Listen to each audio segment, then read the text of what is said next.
Assalamualaikum warahmatullahi wabarakatuh. Halo, apa kabar untuk sahabatmu semuanya? Lensamu Podcast kembali hadir menemani sahabat Lensamu. Dan untuk kesempatan kali ini ada sesuatu yang baru karena saya memperkenalkan orang baru, tapi sudah lama juga gitu ya. Kita akan mengenal lebih dekat pelayanan kantor pimpinan pusat Muhammadiyah. Ada banyak warga persyarikatan ataupun bukan warga persyarikatan sering bertanya, apa sih yang bisa diakses di kantor pimpinan pusat Muhammadiyah? Karena kantor pimpinan pusat Muhammadiyah itu sebenarnya kalau di Yogyakarta ada dua, di Jalan Cikditiro dan juga di Jalan Ahmad Dahlan, dan di Jakarta ada satu. Untuk sementara sebelum ngobrol banyak, saya akan memperkenalkan karena kami nih tim Lensamu Podcast sudah menghadirkan kepala kantor pimpinan pusat Muhammadiyah yang ada di Yogyakarta. Assalamualaikum. Waalaikumsalam warahmatullahi wabarakatuh. Apa kabar? Alhamdulillah sehat ya. Saya bilang kan ini baru, tapi wajahnya wajah lama gitu ya.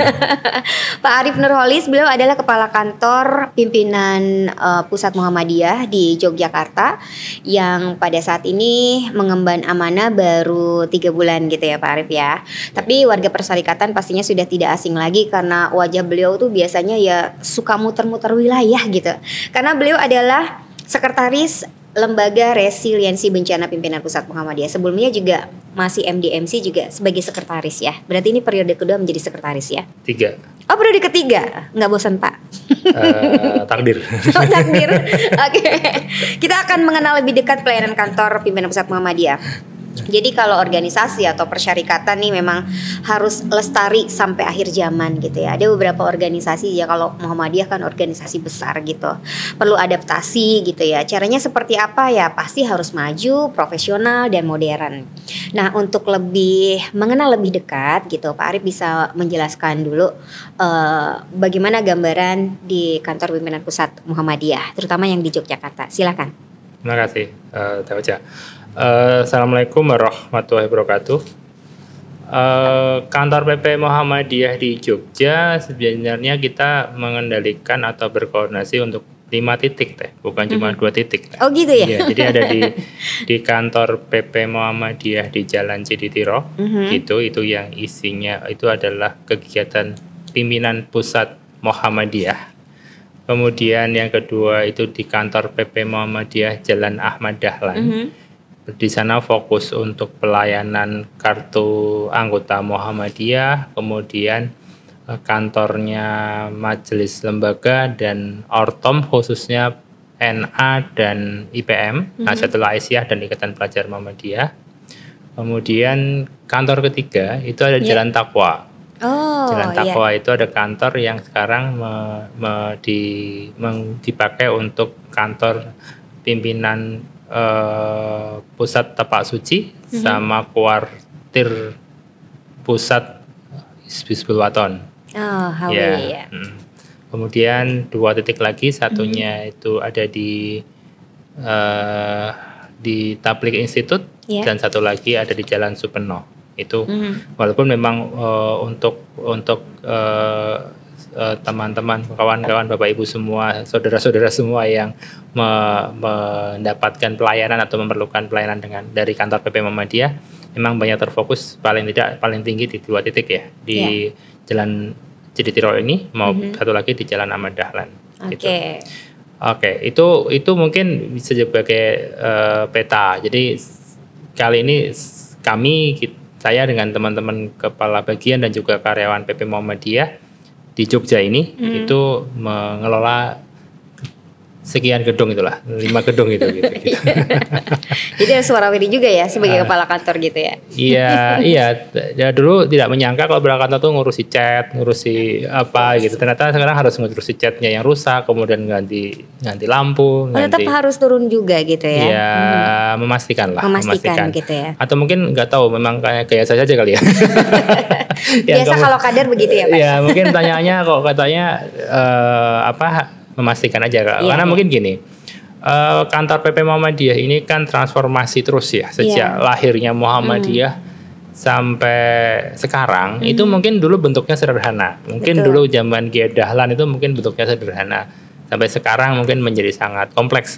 Tapi ada satu spirit yang saya pikir tidak pernah hilang, itu adalah memang spiritnya melayani dan memastikan kebutuhan pimpinan itu tuntas gitu Teh.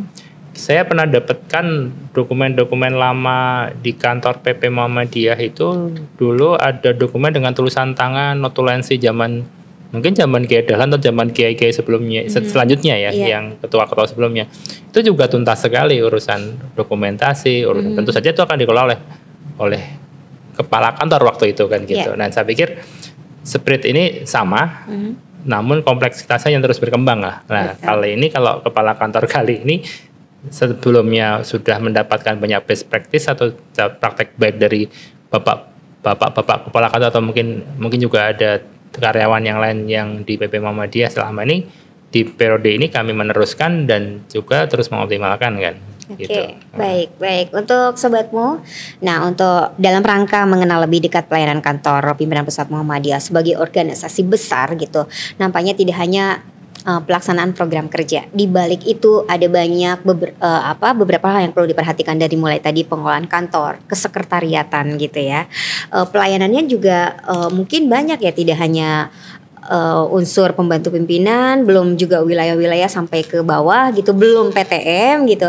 Nah, Pak Arief mungkin bisa memberikan gambaran layanan-layanan apa saja yang bisa diakses gitu, atau mungkin kantor sendiri memberikan bantuan kepada warga persyarikatan. Silakan. Ya, pertama secara internal ya, secara internal Muhammadiyah. Internal itu berarti se-Indonesia sampai luar negeri, tapi internal gitu ya.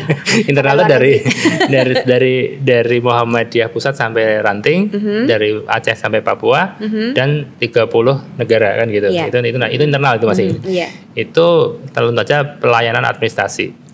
Jadi ketika ada persuratan, ada dokumen-dokumen legal dari tanah, dari pembiayaan, dari badan hukum, sekolah, rumah sakit dan sebagainya, itu dikelola oleh kantor ini untuk kemudian diresmikan oleh bapak-bapak tentu saja. Kita yang melayani dan melakukan. Itu pelayanan pertama dan itu pelayanan paling abadi sejak pertama lahir mungkin ya. Sampai hari ini adalah bagaimana persuratan dan bagaimana legal, formal, dan berbagai hal yang dibutuhkan tentang kesekretariatan itu dipenuhi. Yang kedua tadi tentang internal lagi sebenarnya, masih tentang bagaimana warga persyarikatan mendapatkan kartu anggota. Kali ini pada periode ini kami coba extend, walaupun sudah dimulai dari periode sebelumnya, itu bagaimana selain dilayani di kantor PP, tim KTA kantor PP juga melakukan supervisi kepada tim KTA di kantor wilayah. Artinya wilayah-wilayah sendiri sudah mengkoordinir ya? Sudah punya tim penerbitan kartu anggota. Namun kami coba untuk melakukan quality control lah gitu. Quality control karena ke depan kan ternyata kartu Muhammadiyah juga punya implikasi pada hajat hidup warga persyarikatan juga gitu, terkait dari urusan internal organisasi sampai urusan berbagai hal. Kemudian layanan lagi yang bisa diakses oleh Bapak Ibu semua teman-teman yang di sini adalah untuk yang warga umum ya, itu paling tidak mendapatkan berbagai informasi terkait agenda pelayanan, agenda Muhammadiyah dan sebagainya. Itu tentu dikembangkan teman-teman ini seperti Lensa Podcast dan sebagainya. Ini bisa dapatkan informasi terkini maupun bahan-bahan, ide-ide dan masukan-masukan, termasuk pandangan-pandangan Muhammadiyah terhadap isu terkini lah gitu. Tim kantor ada yang meng-create, menjadi content creatornya, menjadi develop tulisannya dan sebagainya, tentu saja dari arahan dari pimpinan pusat Muhammadiyah. Yang lain buat Bapak Ibu semuanya ya tentu kalau ada yang memerlukan berbagai koordinasi lah gitu ya dengan pimpinan, atau juga mendapat, termasuk beberapa kali juga ada yang kami layani, misalnya ada yang mau mewakafkan ke Muhammadiyah gitu, ada tanah-tanah yang diwakafkan atau dihibahkan dan sebagainya, juga banyak kita bantu untuk mengurusnya selama ini gitu. Walaupun tentu saja berkoordinasi dengan majelis terkait ya. Ya, itu baru sebagian saja bagaimana kita bisa mengenal lebih dekat kantor pimpinan pusat Muhammadiyah gitu ya. Jadi organisasi besar yang memang gerakannya di bidang dakwah tidak hanya itu saja. Di balik layar sebagai organisasi yang profesional, modern, maju itu ada beberapa hal yang perlu diperhatikan dari sistem manajemen gitu ya, kesekretariatan begitu ya. Sehingga tertata dengan baik ya sistemnya.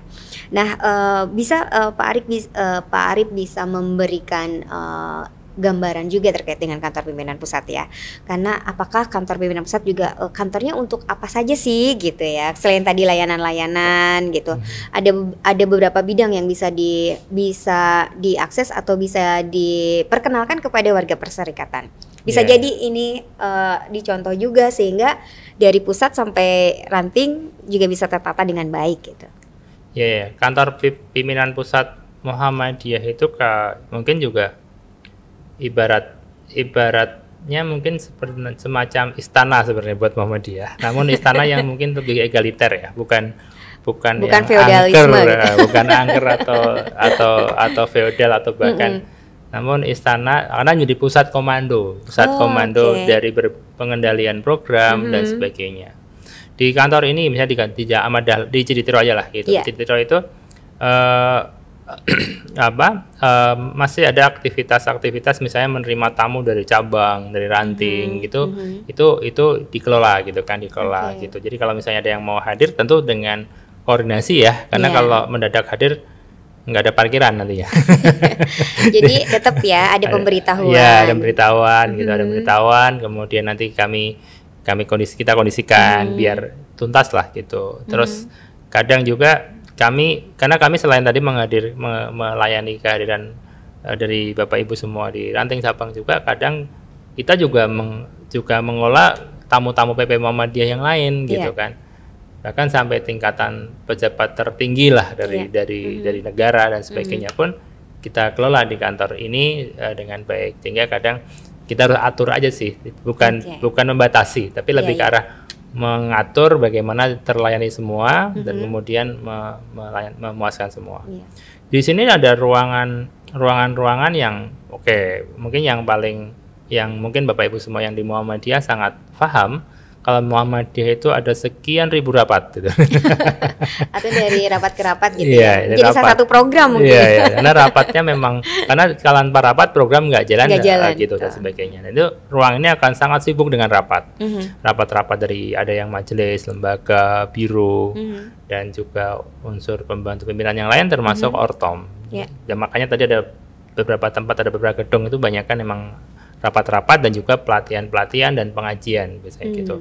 Nah, kemudian di sini juga ada satu unit semacam kalau orang luar mungkin nyebutnya smart room gitu, tapi ini sempat pusat kendali siar digital lah gitu, yang nanti kita akan menjadikan yang sekarang ini bekerja untuk mengoptimalkan bagaimana strategi untuk penyiaran kepada publik, siar kepada publik tentang ide-ide dan pikiran-pikiran Muhammadiyah kepada umat sebenarnya, bukan sekedar promosi Muhammadiyah itu jualan apa gitu. Tapi misalnya solusi-solusi yang kira-kira perlu didiskusikan atau disampaikan ke publik dengan berbagai bentuk medianya gitu. Kalau yang lain kantor ya banyak melayani teman-teman angkatan muda. Kalau khususnya di Ahmad Dahlan ya, di Ahmad Dahlan kawan-kawan kader-kader itu ditempa lah di Ahmad Dahlan sama di Jalan Takwa tadi lah paling tidak ada. Itu banyak kader-kader kita yang ditempa di sana. Itu legendaris itu yang lahir dari gedung Ahmad Dahlan dan Takwa itu gitu. Tidak hanya gedungnya saja yang legendaris. Tapi lahir ada yang sekarang jadi anggota dewan, ada yang jadi menteri, yang jadi macam-macam, yang dulu pernah tidur di sana gitu kan. Semoga kita ya bisa melanjutkan seperti itu. Jadi salah satunya begitu. Amin.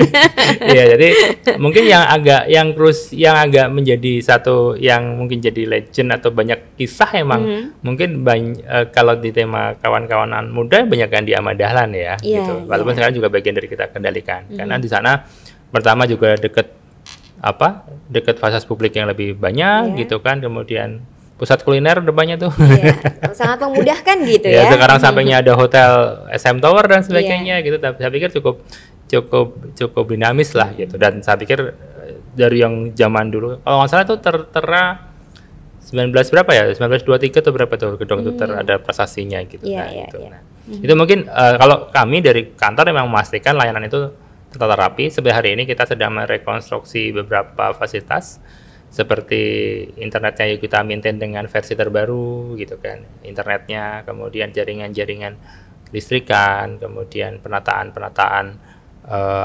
ruangan dan sebagainya memang terus dikerjakan. Tentu saja kita harapkan mungkin tidak tadi yang fungsi maju, profesional, modern tadi tentu dirasakan oleh semua yang di tempat itu masing-masing lah gitu menggunakan. Di Ahmad Dahlan juga sering dipakai untuk kawan-kawan, nggak hanya di tingkat pusat gitu, sampai tingkat ranting, tingkat kalau IMM komisariat, kalau IPM ranting cabang daerah gitu dan sebagainya. Itu juga banyak menggunakan itu. Bahkan mungkin saksi-saksi gerakan mahasiswa dan sebagainya pun banyak dikerjakan situ. Kalau di kantor ini spesial karena dulu gedung ini adalah sebelum jadi gedung ini menjadi rumahnya Pak R. Fahrudin kan dahulu. Ini juga cukup, kantor ini menjadi sebuah kantor bahasanya apa ya, akselerasi manajemen PP Muhammadiyah yang lebih rapi lah gitu kan gitu. Sehingga dengan demikian mungkin di kantor inilah sebenarnya kebijakan-kebijakan strategis Muhammadiyah dilahirkan gitu. Oke, baik. Oke, untuk sobatmu ya, di acara Lensamo Podcast nih kami menyiarkan gitu ya. Tempat kami siaran ini adalah di gedung kantor pimpinan pusat Muhammadiyah di Jalan Cikditiro. Ini adalah studio Lensamo Podcast gitu ya. Jadi kalau mau main-main datang aja ke Cikditiro boleh ya. Pak Ari, boleh disampaikan juga siapa sih yang berkantor di 5 gedung itu gitu sehingga warga Perserikatan tuh paham gitu, ada 5 kantor, siapa aja yang ada di situ. Boleh nggak kalau misalnya warga Perserikatan pengen ketemu sama Pak Arif langsung datang, pengen ketemu bapak-bapak pimpinan langsung datang gitu. Iya. Oke, kalau dari Cikditiro kali ya. Dari Cikditiro, dari kantor inilah ya biar inget itu. Jadi Cikditiro ini memang mungkin bahasa Muhammadiyah. Disinilah sebenarnya kebijakan tadi saya katakan dari Sabang sampai Merauke plus 30 negara lebih itu dikendalikan lah gitu. Sehingga tentu aktivitasnya aktivitas yang cukup strategis lah gitu. Kalau Bapak Ibu semua warga Perserikatan maupun bahkan tamu dan mitra, bahkan teman-teman media, teman-teman dunia usaha dan sebagainya untuk hadir, termasuk Bapak Ibu dari pemerintahan dan juga lembaga internasional dan sebagainya hadir, ya kita akan sangat layani dengan baik. Tentu karena harus diatur gitu, maka biasanya kita akan meminta satu pemberitahuan resmi dari lembaganya. Akan lebih baik sekali kalau dalam bentuk surat gitu kan, akan lebih baik surat, kemudian nanti kita akan diskusikan, kita akan atur oleh kantor untuk kira-kira tepatnya akan bertemu siapa gitu. Di kantor ini yang tentu Prof. Haidar Nasir sebagai ketua umum memang berkantor di sini gitu. Kemudian ada Pak Agung Danarto, ketua Muhammadiyah, ada Pak Dahlan Rais, ada Dr. Agus Taufikur Rahman, ada Bapak Prof. Irwan Akib, ada juga Pak Prof. Samsul Anwar gitu kan. Itu termasuk sekretaris Pak Sayuti dan bendahara Pak Marpuji Ali gitu. Itu berkantor di gedung ini. Pak Busro juga ya? Pak Busro Mokotas, Pak Busro Mokotas seperti ini. Namun namanya berkantor itu bukan berarti tiap hari di sini. Tapi akan lebih memudahkan begitu ya. Namun kalau berkenan akan bertemu beliau-beliau, nanti kami bantu untuk mengagendakan. Tentu ya seoptimal mungkin kami usahakan. Tentu kan Bapak Ibu semua juga, Bapak-bapak tadi termasuk juga walaupun termasuk misalnya ada hal-hal yang mendesak atau hal-hal yang sangat penting gitu, kami bisa bantu untuk menyampaikan, namun tentu saja dengan dengan beberapa cara lah gitu. karena tadi Bapak itu tidak berkantor di sini, tapi tidak tiap hari di sini. Iya. Gitu. Itu tentu saja yang tidak saya sebutkan yang lain tadi itu Bapak Ibu semua yang lain berkantor di Jakarta ya. Gitu. Nah, itu yang di sini. Nah, tadi prosedurnya monggo kalau mau ke sini, mau bertemu atau berkenan beraudiensi dan sebagainya. Ya tadi paling mudah adalah bersurat. Nanti kita akan diskusikan. Kita akan disampaikan ke Bapak-bapak kira-kira berkenan kapan atau berkenan di mana atau berkenan apakah cukup Bapak-bapak atau mungkin akan kalau pas tidak bisa mendesak harus keluar negeri, harus haji, harus apa, apakah didelegasikan ke siapa, nanti kami akan bantu agendakan. Kalau yang di Ahmad Dahlan tadi saya katakan bertemu dengan majelis lembaga yang ada di sana. Sekarang yang berkantor di sana ya Lembaga Pengembangan Cabang dan Ranting, kemudian ada Majelis Pemberdayaan Masyarakat, kemudian ada tadi Lembaga Resiliensi Bencana atau MDMC tadi, kemudian ada Majelis Hukum dan HAM, Lembaga Hikmah dan Kebijakan Publik, dan ditambah sekarang Lembaga Seni Budaya dan Lembaga Pengembangan Olahraga. Dengan MPI juga ya? Oh, tambah di atas ada 2 kantor lagi, karena tiga lantai. Yang lantai ketiga saya lupa sering. 3 lantai yang ketiga itu ada masih ada Majelis Tarsih yang di lantai 1, Majelis Tarsih di lantai 1. Kemudian lantai 3 itu Majelis Pustaka Informasi dan Majelis Pembinaan Kader dan Sumber Daya Insani atau MPKSD. Sudah terlihat ya kepala kantornya itu kenapa sampai hafal ada 5 kantor. Hafal loh ya. Siapa yang berkantor di sana segitu banyaknya? Karena saya tinggal di sana dulu ya. Nah, dibantu untuk bisa mengenal lebih dekat buat warga persyarikatan. Jadi boleh main-main boleh ya sebenarnya. Ketika tidak hanya buat warga persyarikatan aja, kadang tamu-tamu dari luar negeri, para pelajar saya lihat juga datang ingin tahu lebih dekat apa sih kegiatan di kantor pimpinan pusat Muhammadiyah gitu ya, para pelajar, mahasiswa gitu ya. Jadi boleh. Ya, dan agak mudah memang, akan lebih mudah datang ke Ahmad Dahlan mungkin ya, karena di sana lebih dibikin egaliter lah gitu, dibikin lebih open gitu ya. Tanpa harus pemberitahuan juga gitu ya. Cuma kalau tidak diberitahu yang diajak ketemu mungkin nggak ada gitu. Iya. Sebenarnya kenapa harus ada proses memberitahu gitu, ini sebagai penataan aja lebih rapi dan sebenarnya untuk memudahkan ya. Dalam agama juga kalau mau bertamu sebenarnya etikanya memang memberi kabar dulu. Untuk apa? Untuk bersiap-siap sehingga tuan rumah itu bisa memberikan yang terbaik begitu ya. Yang kedua mungkin gini, yang sering saya dan kita juga sering berkomunikasi ke bapak-bapak yang kemudian mungkin tidak begitu mengenal Muhammadiyah lebih dekat ya. Muhammadiyah itu kan, pimpinan Muhammadiyah itu kan voluntary base. Artinya bapak-bapak itu kan punya pekerjaan lain selain di Muhammadiyah gitu. Jadi Muhammadiyahnya tidak dalam rangka bekerja bahkan, tapi dalam rangka memimpin sebuah visi atau misi organisasi lah gitu. Sehingga bapak itu di jam kerja itu biasanya jadi dosen, jadi pegawai, jadi pengusaha dan sebagainya, sehingga beliau itu kalau ditemui tanpa ada pemberitahuan, kadang ya beliau sedang beraktivitas di pekerjaan pokoknya kan gitu. Dan inilah kemudian menariknya Muhammadiyah, yang mungkin sering kita, kalau kami ada datang tamu asing, kadang-kadang tamu asing bingung, ini kok nggak ada hari liburnya gitu. Betul.